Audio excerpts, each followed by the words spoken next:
guys, for today's video, nandito kami ngayon sa Camarines Norte. Dahil tag-ulan, naisipan namin ni Mahal na magpaluto kay nanay ng paborito niyang santol. Sa katunayan guys, hindi talaga kami nakakain ng santol sa Cavite. So kaya, nang nakita namin na maraming stock si nanay, ay nag-request kami ni Mahal na magpaluto ng santol. So ngayon, tinutulungan na nga namin si nanay dyan para naman hindi mahirapan yung matanda na magluto ng santol. So si Mahal lang nga dyan yung nagkakayod ng niyog. At dahil sa sobrang miss niya magkayod ng niyog, wala na siyang pakialam sa upo niya dyan. Basta makakayod lang siya ng makakayod. So ayan na nga po si nanay.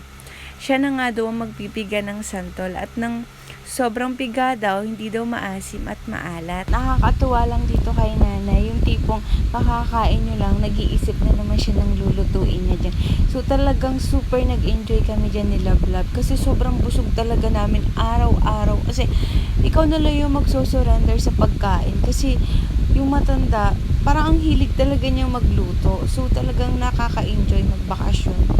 Tapos eto na nga guys, sobrang lumakas yung ulan dyan, kaya hindi kami nakapagala. Hanggang nagluto na lang kami dyan ng kung ano-ano, pansit bato, lahat ng pagkain dyan talaga sobrang nakakamiss. At na-enjoy talaga namin yung bakasyon namin sa Camarines Norte. Sobrang sulit guys, lalong-lalo na sa mga pagkain na parang minsan mo lang siyang matikman.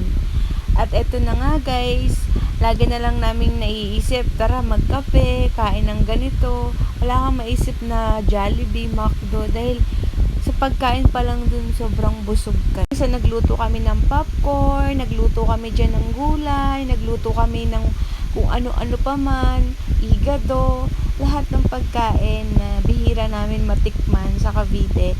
Dito, lahat na tikman namin, talagang tiyan na lang talaga yung nagsosurrender sa amin.